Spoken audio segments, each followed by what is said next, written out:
Your national champion from Northwestern, Jason Tsirtis, at 149 pounds. Jason, go ahead and talk about the overtime. I felt like I was a little timid in the beginning. I know Oklahoma State's dangerous with their outside offense in general, so I was trying to neutralize that and get to my ties to my offense, but wasn't quite clicking. And then towards the end of that third period, I just kind of got a good flow going where I knew what I had to do to get to my offense, and it finally clicked. It took 6 minutes and 30 seconds, but then had to go to overtime and kind of felt confident from creating those flurries. So, Jason, you've been in a lot of big events, finals and everything like that. As a freshman coming in and you're out there on the center mat at the NCAA tournament, did you even have any sense of what that was like, or were you so focused that it was just like another match? I don't think it's hit me yet that I'm an NCAA champ. I get to keep that claim for the rest of my life, and it's what you work for as a wrestler ever since you set your goals as a little kid. So being out on that center stage, I don't think the big aspect of importance really hit me. I don't think it still has, but I think that's a good thing. I went out there, I was confident, and I wasn't worried about it being the NCAA finals. I was just focused on winning that match and wrestling tough. So. At what point this year did you envision this actually happening? Because you lost at the Midlands. Didn't that do anything to hurt you? No, I said this last week when I won Big Tens, that there's been one person that's been perfect in this collegiate wrestling, and Cale Sanderson, and he was the only one to do it. So, losing at the Midlands, I lost in like a 2-week span. All my losses were in that 2 weeks, and it's not going to be a positive incline. There's going to be bumps in the road, and ever since I got to Northwestern, I told myself I was going to win this tournament.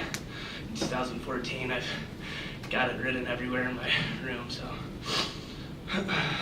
Your big bro was 236-0 in high school, won 4 state championships, and I see he keeps you right underneath his wing. How influential has he been for you?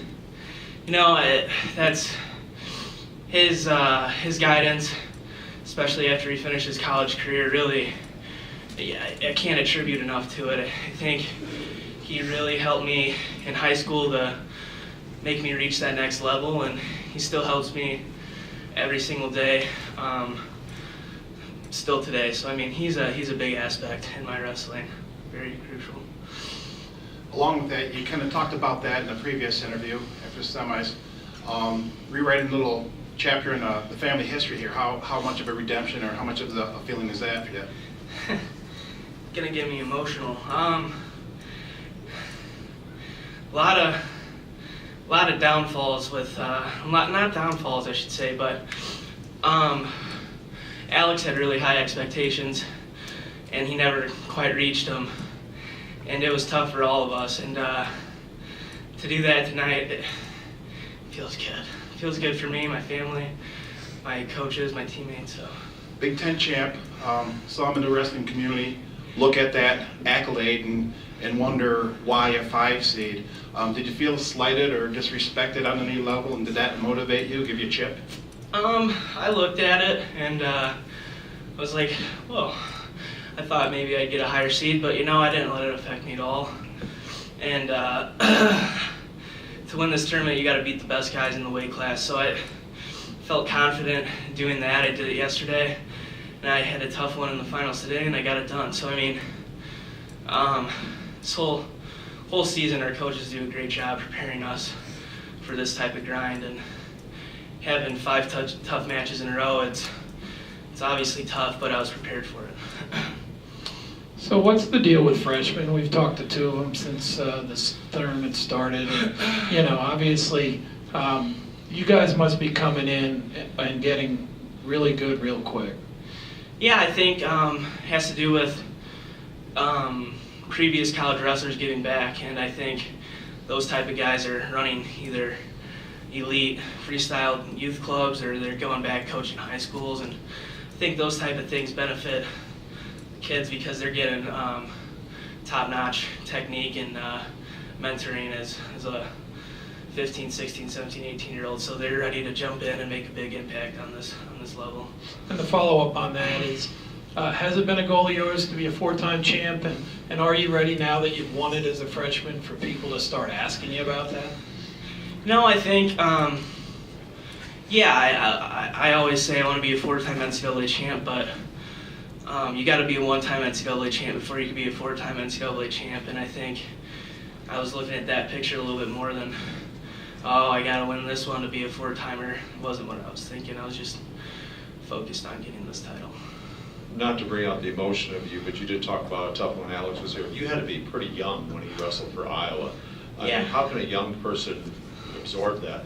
I mean, I was in 5th grade when he was a freshman, and then I was a freshman in high school when he was a senior year. So I mean, it wasn't like I was too immature to where I could understand it.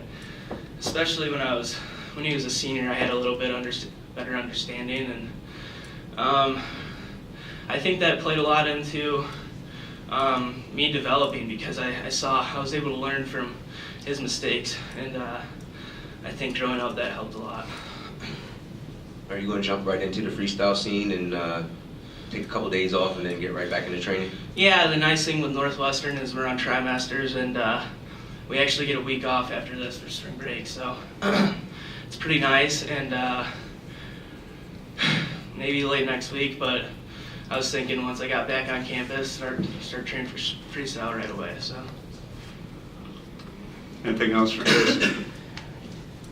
Jason, congratulations.